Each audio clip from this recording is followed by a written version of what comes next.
I'm Paulie with JP Cycles, here to talk to you about battery maintenance. I'm also going to show you how to remove and reinstall a battery into a touring Harley Davidson. I went to pull this bike in this morning and the battery was toast. This is what I got. Had high hopes, but that's all she wrote. Now, this wouldn't have happened had this bike been properly maintained. If we had had a battery tender hooked on it, it most likely would have started right up. But this bike's sitting in a cold warehouse. It's pretty cold today and it just didn't want to start up. So that being said, follow me over and I'm going to talk to you a little bit about lead acid batteries as well as lithium ion. So as I said, we have two styles of batteries to talk about. We have lithium ion as well as a conventional lead acid battery. For years, everyone's used lead acid batteries, but before they were pretty corrosive. They leaked, they weren't sealed batteries. Well, they've come a long ways. Now it's a sealed battery, pretty much ready to go when you pull it out of the box. But you do need to charge it. When you have a lead acid battery, its first charge is the most important. It will never be any further charged than it is when you first hook it up to your bike. Lead acid batteries are great. There's nothing wrong with them, and most of your OEMs, well, they use the lead acid batteries. So why do we move to the lithium ion? Well, there's a few advantages. One would be weight. This big battery for a touring bike weighs less than this little Dyna battery right here. I can pick this up with my left hand, move it all around. Doesn't weigh anything. Weighs about a third of what the same battery in a lead acid would weigh. On top of that, it has a slower discharge rate. So that means if your bike is sitting, like the bike I showed you earlier that wouldn't start, well, it most likely would have started with the lithium ion because it has a slower discharge rate. With the lithium ion, pull it out of the box, and as long as it's 12.8 volts or more, you're ready to go. You don't have to do an initial charge. Lithium ion battery is going to give you about twice the service life of a lead acid battery. So even though they cost more, in the end, they really don't. You can see I have the lead acid battery hooked up to a battery tender so that it can stay charged. Well, it just switched over to storage. It was charging just a minute ago. So I know this one is ready to go. I can put this in a bike.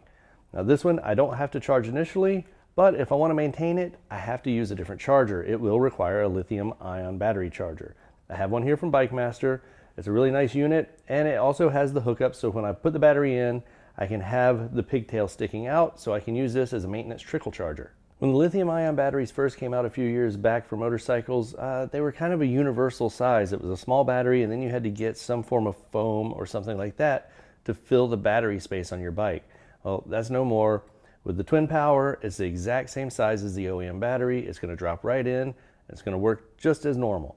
Another thing I really like about the twin power lithium ion battery is the terminals. If you look at these terminals, they're very nice. They're heavy duty. You don't have to put any hardware in it, anything like that. You just bolt right on. So I mentioned the pigtail for trickle charging. Now, if you're somebody that rides your bike 2 or 3 times a week, you really don't need to do that. But if you're going to let your bike sit for a couple of weeks at a time, it's a good idea to have a trickle charger. It's going to keep the battery at its peak, so you're not starting off with a weak battery and then having to charge it up once you get it running. So now I'm going to check this lithium ion battery. I'm going to see if it's at 12.8 volts or higher. If it is, then I'm going to show you how to install it into that touring bike. All right, so with my handy dandy voltmeter, we're going to hook up and hook the black to negative, red to positive, and see what kind of voltage we have. Perfect, we have 13.28 volts. That is above 12.8, so we're good to go. We get started by removing the seat.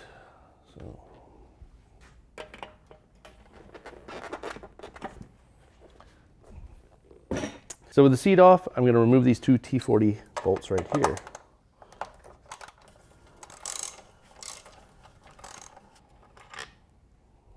All right. Just move all of your connectors out of the way and then just push forward with that and it comes right out. So now you can see your connectors here.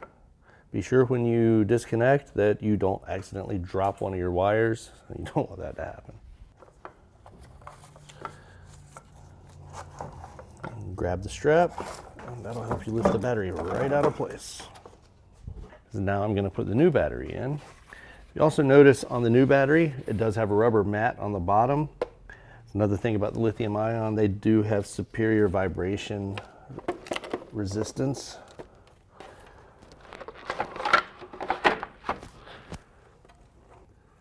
I'm going to remove this pigtail and put in the new one. I'm going to start out with a positive post and get the battery hooked up. I like to take the large actual battery cable have that one making first contact with the battery, and then all of the accessory cables above it. All right, now to do the same thing with the negative side. When you're doing this, you want to make sure that none of your cables are going to be in the way of the top caddy. Top caddy being the plastic piece we removed from over the battery. Pretty good there. Let me grab the top caddy and slide it back into place.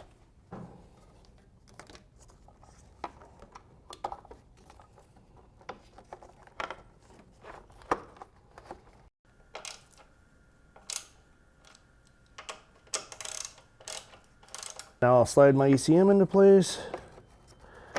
It slides just like that and locks into place. Pop that right back down, and we're pretty much there. Before we put the seat on, we're going to go ahead and start the bike up and make sure we're good to go.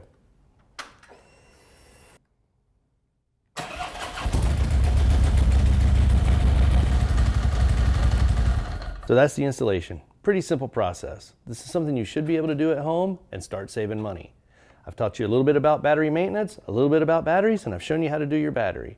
I'm Paulie with J&P Cycles. Ride them, don't hide them, and ride it like you can fix it.